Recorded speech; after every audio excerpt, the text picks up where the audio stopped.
واخيرا انطلاق اعظم بطولة على وجه الارض في تاريخ كرة القدم، واللي بدأت بالمباراة الافتتاحية ما بين الدولة المضيفة المنتخب القطري ومنتخب الاكوادور. السلام عليكم ورحمة الله وبركاته اخواتي وحبايبي، اهلا بيكم في حلقة جديدة من استوديو ماذا. معاك اخوكم محمد محسن. قبل ما نبدأ حلقتنا، لو الحلقة وصلت لك نتمنى ان الحلقة دي توصل ل1000 مشاهدة و500 لايك. ولو الحلقة وصلت لك مش عايز افكرك فضلا وليس امرا، ما تنساش تعمل لايك للحلقة دعما لحبيبك اخوك محمد محسن. ولو انت مش مشترك في القناة ما تنساش تشترك وتفعل زر الجرس علشان يوصل لك كل جديد. وصل على حبيبك النبي اشرف الخلق اجمعين عليه افضل الصلاة والسلام. وبسم الله الرحمن الرحيم نبدأ حلقتنا. اخيرا انطلاق كاس العالم قطر 2022، والبداية بالمباراة الافتتاحية ما بين منتخب القطري ومنتخب الاكوادور. طبعا بداية مخيبة للامال، طبعا بداية مؤسفة للمنتخب القطري اللي ظهر بمستوى سيء جدا في المباراة النهاردة. ظهر بمستوى لا يليق بالدولة المستضيفة، ظهر بمستوى لا يليق بالامكانيات اللي عند دولة قطر، ظهر بمستوى لا يليق باللي مقدماه دولة قطر على مستوى الملاعب، على مستوى التنظيم، على مستوى المشجعين، على كافة المستويات. بيجي المنتخب القطري وبيهدم كل اللي قطر عملته بمستوى سيء جدا، بمستوى ما كناش نتمناه. ونتيجة المستوى السيء دوت المنتخب القطري في المباراة الافتتاحية بيخسر من منتخب الاكوادور بنتيجة 2-0. طبعا بداية مخيبة للامال، طبعا بداية ما كناش نتمناها. كنا نتمنى بداية افضل من كده، كنا نتمنى مستوى افضل من كده، كنا نتمنى اداء افضل من كده، خصوصا ان المباراة على ارضك. ولكن اللعيبة ليها عذرها. ضغوط جامدة جدا على لعيبة المنتخب القطري، جماهير. انت بتلعب على ارضك، بتلعب بطولة كاس عالم، طبعا الخبرات مش موجودة كفاية عند لعيبة المنتخب القطري. طبعا لعيبة المنتخب القطري ما اتحطوش في مواقف زي دي قبل كده كتير على عكس منتخب الاكوادور. ولكن كلنا امل ان منتخب قطر المباريات اللي جايه مستواه يتغير ومستواه يعلى ومستواه يتحسن، وبامر الله يصعد دور ال16 مع المنتخبات اللي هتصعد، ونشوف حاجه عكس اللي شفناها النهارده. وان شاء الله الرغبه اللي كانت موجوده عند اللعيبه النهارده تروح، ان شاء الله المستوى اللي كان حاصل النهارده ما نشوفوش تاني، ونشوف دولة قطر في صورة تشرفنا زي ما هي مشرفانا في كل حاجة من تنظيم وكافة شيء بصراحة. ده كان أول حاجة معانا النهاردة، وهي المباراة الافتتاحية ما بين المنتخب القطري ومنتخب الإكوادور. نيجي لتاني موضوع معانا النهاردة، وهي فاجعة بكل المقاييس، فاجعة، خبر محزن وخبر مؤسف على محبين كرة القدم على مستوى العالم. رسميا المنتخب الفرنسي بيعلن غياب كريم بنزيما عن المنتخب، وذلك بسبب الإصابة اللي تعرض لها كريم بنزيما في التدريبات الجماعية يوم الخميس اللي فات وقبل بداية كأس العالم قطر 2022. ولكامل الأسف منتخب فرنسا بيفقد جهود أفضل لاعب في العالم ياخد البطولة ويحافظ عليها. وده طبعا لان فرنسا هي اللي كانت خدت كاس العالم اخر نسخه روسيا 2018، ولاول مره في تاريخ المونديال منذ سنه 1978 غياب صاحب الكره الذهبيه عن المونديال. بيجي كريم بنزيما وبيصاب وبيغيب عن المنتخب، اللي غيابه هيأثر جدا على المنتخب الفرنسي، اللي غيابه فعلا هيعمل فرق كبير في منتخب فرنسا. ولكن يوجد 5 مرشحين تعويضا لرحيل كريم بنزيما عن قائمة المنتخب الفرنسي في مونديال قطر 2022، وهم جوردان مارسيال وموسى ديابي ومارتن ترييه وسام بن بدر وموسى ديمبلي. وطبعا مهما كانت مستويات اللعيبة دي عالية ومتقدمة، أكيد أكيد أكيد مش هيعوضوا غياب كريم بنزيما عن منتخب فرنسا في كأس العالم. وده كان تاني حاجة معانا النهاردة. أكرم توفيق، مفاسة، قلب الأسد، أكرم رجولة، قول عليه زي ما أنت عايز تقول. وبعد تألقه في مباراة مصر ضد المنتخب البلجيكي والكلام الكتير اللي حصل على أكرم توفيق، لجنة التخطيط بالنادي الأهلي بتقرر تعديل عقد أكرم توفيق ومد سنين العقد لفترة إضافية. طبعا بعد المستوى العالمي اللي أداه أكرم توفيق في مباراة المنتخب البلجيكي ضد منتخب مصر، العيون اتحطت على أكرم توفيق كتير جدا. ابتدوا يقولوا ازاي لعيب زي دوت مش محترف، بيقولوا ازاي لعيب زي دوت ما بيلعبش في نادي أوروبي، ازاي لعيب زي دوت مش موجود على الساحة الأوروبية. شهادة حق والحق يتقال، أكرم توفيق يستحق أن يكون متواجد في أفضل أندية العالم. أكرم توفيق بيقولوا عليه أحسن باك يمين في أفريقيا. أنا بقول على أكرم توفيق من أحسن باكات اليمين في العالم. أكرم توفيق لو لعب مع أي فريق هيشيله. أكرم توفيق لو لعب مع أي فريق هيعلى. أكرم توفيق لو لعب مع محترفين أوروبا مستواه هيتقدم لحاجة محدش يتخيلها. أكرم توفيق لو احترف ولو خد فرصة هنشوف باك يمين من طراز فريد من نوعه إن لم يكن ما جاش زيه قبل كده، وده المتوقع لأكرم توفيق. أكرم توفيق بقى رحب بتعديل العقد بتاعه مع النادي الأهلي، وأبدى بتصريح إن هو يريد إنهاء مسيرته داخل قلعة النادي الأهلي، وإن هو نفسه في يوم من الأيام يكون أسطورة من أساطير النادي الأهلي. يا أكرم أؤكد لك إن أنت أصبحت أسطورة من أساطير النادي الأهلي. أنت طول ما أنت في الملعب الناس مطمنة، طول ما أنت في الملعب الناس عندها ثقة، طول ما أنت في الملعب الناس عندها ثقة عمياء إن الناحية اللي من دي خلاص مغلقة للتحسينات. مفيش حد هيتأرجز هنا، مفيش حد بيتأرجز غير أكرم توفيق. وبخصوص أكرم توفيق عايزين نقول له هي ما شاء الله. عندنا شوية كلام بقى عن كرة السلة.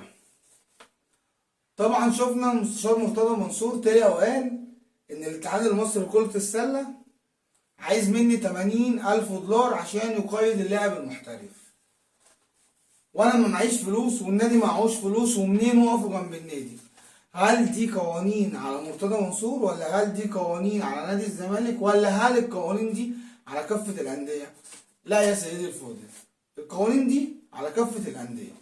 إن أنت أي لعيب عايز تأيده لازم تدفع له فلوس. جميل كده؟ جميل. الاتحاد المصري لكرة السلة طلب من نادي الزمالك عشان يأيد اللاعب المحترف 80,000 دولار. جميل. طلع المسؤولين في الاتحاد المصري لكرة السلة وصرحوا إن هم لا يتقاضوا كافة المبالغ التي تسدد لقيد اللعيبة. بمعنى إن أنت مثلا بتدفع 80,000 دولار، أنا ليا منهم 50,000 دولار، في 30,000 دولار باقيين. ال 30,000 دولار دول اللي هم إيه بقى؟ ضرايب بتسدد للدولة. دي ضرايب بتسدد للدولة، فإحنا ما بناخدش كل الفلوس اللي بتدفع لقيد اللاعبين. ده كان أول حاجة. تاني حاجة إن هم عقدوا جلسة مع مسؤولي نادي الزمالك. مسؤولي نادي الزمالك عرضوا إن هم يسددوا ال 80,000 دولار على دفعات، وإن الفلوس دي تتجدول. لكن الاتحاد المصري لكرة السلة رفض جدولة المبالغ اللي المفروض تدفع لقيد اللاعب المحترف، وقالوا رأي اللي هو إيه؟ قالوا لا، احنا عايزين شيك مالي يستحق بعد شهر من تاريخه. انما بخصوص جدولة الاقساط ما وافقوش على الفكرة دي، ولحد وقتنا هذا النادي الزمالك ما دفعش، ولحد وقتنا هذا اللعيب ما تقيدش، وفي انباء ان اللعيب مشي خلاص ومش هيكمل عقده مع نادي الزمالك اللي هو لسه ما اتفعلش اساسا. ومع كلامنا عن كرة السلة، وبعد الاحداث الاخيرة اللي حصلت في مباراة قبل نهائي دوري مرتبط السلة للرجال ما بين النادي الأهلي ونادي الزمالك، واللي فاز فيه النادي الأهلي على نادي الزمالك وصعوده للنهائي لمقابلة نادي الاتحاد السكندري، وذلك بعد ما تغلب على نادي الجزيرة. تغريم النادي الأهلي مبلغ 30,000 جنيه، وتغريم نادي الزمالك 20,000 جنيه. هتقول لي ايه هي الأحداث الأخيرة اللي حصلت، وهتقول لي ليه الناديين اتغرموا؟ أقول لك يا سيدي، فقبل نهائي دوري مرتبط السلة رجال اللي من كام يوم اتلعب والنادي الأهلي فاز فيه، الجماهير أبدت أسوأ ما يمكن أن تراه. الجماهير من الجمهورين عملوا منظر غير مشرف. الجماهير من الجمهورين كسروا الصالة اللي كان بيتلعب فيها المباراة. الجماهير من الفريقين عملوا أسوأ ما يمكن انه يتعمل، ولذلك تغريم الناديين. هتقول لي طب ليه النادي الاهلي اتغرم 30,000 جنيه ونادي الزمالك اتغرم 20,000 جنيه؟ اقول لك ان اللي اتقال وان الاسباب اللي اتقالت ان تغريم النادي الاهلي اكتر من نادي الزمالك، لان جماهير النادي الاهلي هي اللي افتعلت المشاكل وهي اللي بدأت الهدافات ضد نادي الزمالك، وعلى اساس كده تم تغريم النادي الاهلي مبلغ 30,000 جنيه والزمالك 20,000 جنيه.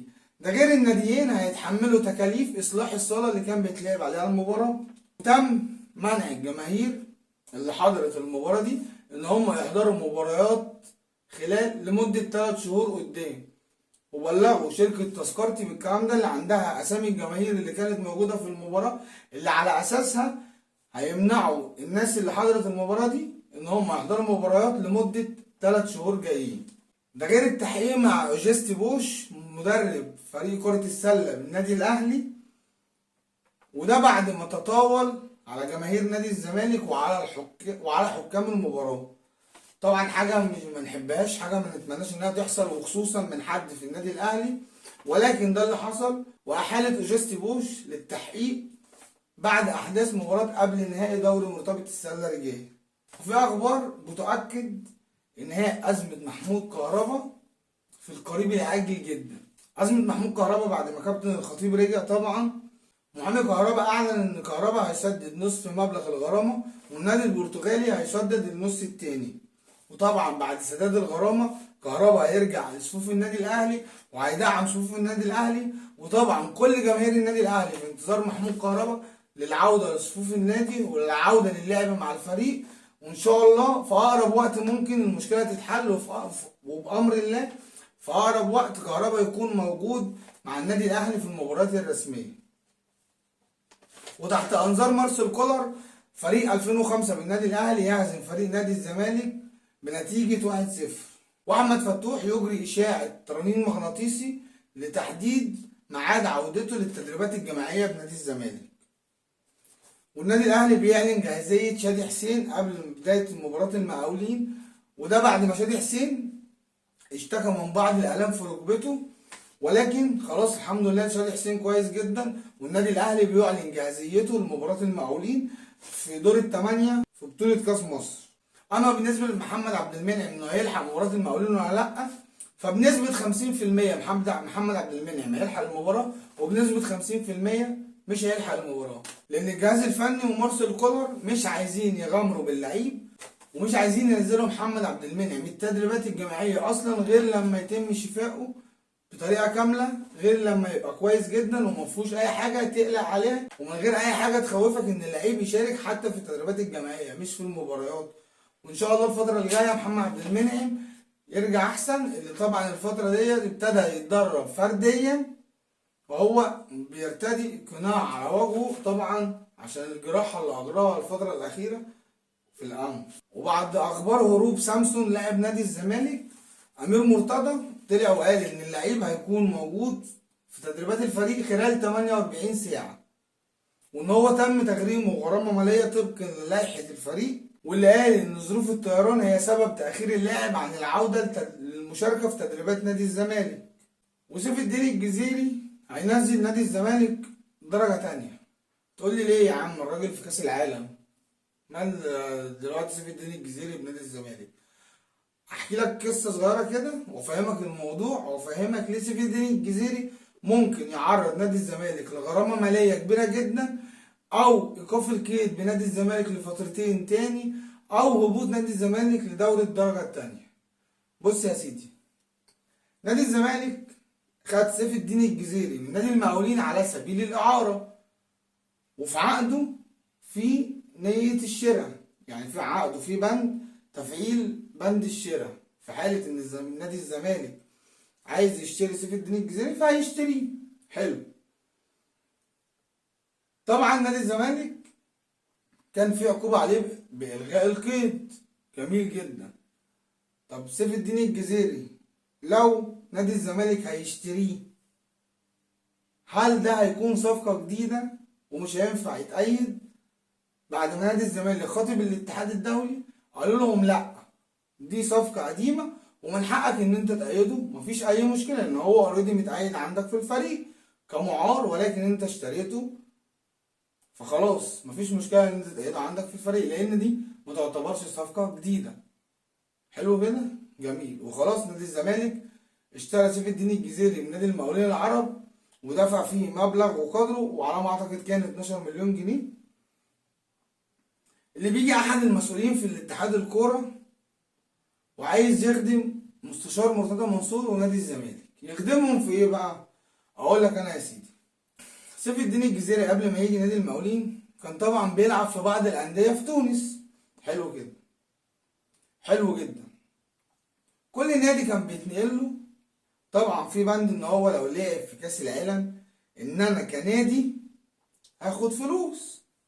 جميل جميل. وده في حالة ايه؟ وده في حالة ان هو بيتنقل من النادي ده للنادي ده كصفقة، مش كانتقال حر. لو كانتقال حر مفيش نادي ليه الحق في اي حاجة، ولكن سيف الدين الجزيري اتنقل في كذا نادي في تونس، ومنهم لنادي المقاولين كصفقات. صفقات تمت واتدفع فيها فلوس، وكل صفقة بيبقى فيها شرط ان اللعيب ده لو فاز ببطولة مثلا كذا، لو جاب اجوان قد كده، لو عمل، لو سوى، انا بيبقى ليا نسبة من النجاحات دي. حلو كده. فجاء احد مسؤولين، فيجي احد المسؤولين في اتحاد الكرة المصري واللي عايز يخدم نادي الزمالك، عمل ايه بقى؟ بعت للفيفا ان عقد سيف الدين الجزيري صفقة حرة. بعت للفيفا ان عقد سيف الدين الجزيري صفقة حرة وليست اعارة بنية الشراء. ليه؟ عشان خاطر الاندية التونسية ونادي المقاولين ما ياخدوش من الزمالك فلوس على حس ان سيف الدين الجزيري بيلعب في كاس العالم. طب انت لما عملت كده، طب انت ازاي يا زمالك ايدت لعيب صفقة جديدة وانا منعك من القيد لفترتين؟ فطبعا نادي الزمالك ملوش ذنب في الموضوع دوت، ولكن مسؤول اتحاد الكورة هيتعرضوا للمساءلات الفترة اللي جاية على ما اعتقد، وممكن نادي الزمالك يتاخد في الرجلين ويتحط عليه عقوبة. هنشوف الفترة اللي جاية هتسفر عن ايه. نادي الزمالك اللي بيديروا وبيرقصوا المستشار مرتضى منصور، مش هنقول غير كده. مستشار مرتضى منصور جعل من قناة نادي الزمالك شاشة زرقاء، واللي بيتفرج عليا اكيد فاهم انا قصدي. هتقول لي ازاي ليه وعمل ايه؟ كلنا شفنا المستشار مرتضى منصور عشان يبرر طريقته، وعشان يبرر اسلوبه، وعشان يبرر الالفاظ اللي هو بيطلعها لأمة الدنيا، لأمة الناس، سيدات، أطفال، رجال، بيشوفوا الراجل ده لأن هو في التلفزيون هو بيقول أسوأ الألفاظ. عايز يبرر اللي هو بيعمله، فبيعرض مشاهد مثيرة أو مشاهد إباحية من فيلم مصري علشان يقول إن الكلام ده بيتعرض على التلفزيون المصري، فعادي إن أنا أعمل اللي أنا بعمله. لا يا سيادة المستشار، اللي أنت بتعمله ولا هو تحت بند فن، ولا هو تحت بند أدب، ولا هو تحت بند تقدير ولا الدولة ولا الشعب ولا البني آدمين ولا الغير بني آدمين. اللي أنت بتتكلم عليه ده اسمه فن. فن الدولة بتشرف عليه، فن عليه رقابة، فن عليه ناس بتقول ده ينفع، لا ده ما ينفعش. انما اللي انت بتعمله محدش رقيب عليك فيه. انما اللي انت بتعمله ما هو الا قلة ادب، اللي انت بتعمله ما هو الا قلة حياء منك للناس اللي بتتفرج عليك واللي ما بتتفرجش عليك، لان انت بتتابع مين اللي بيتفرج على كورة واللي متابع كورة واللي مش متابع كورة. فكفايه، ويعني وبنتمنى ان الدوله تاخد اي اجراءات تجاه المستشار مرتضى منصور، لان الموضوع بجد وسع جدا جدا جدا جدا جدا. هو بيطلع يقول الدوله وانتوا مش خايفين على الدوله وانتوا عايزين تبوظوا الدوله. انت بتعمل ايه؟ انت ما بتعملش حاجه غير ان انت بتهد الدولة. انت بتعملش حاجة غير ان انت بتصدر صورة سيئة جدا عن الدولة، لان المفروض ان انت راجل دولة اصلا. اخواتي وحبايبي، بكده تكون حلقتنا خلصت النهارده من استوديو مادة. اتمنى ان الحلقة تكون عجبتكم. مش عايز افكرك، عايزين نوصل الحلقة دي ل1000 مشاهدة و500 لايك. ولو انت مش مشترك في القناة ما تنساش تشترك وتفعل زر الجرس علشان يوصلك كل جديد. واستنوني في حلقة جديدة من استوديو مادة، والسلام عليكم ورحمة الله وبركاته.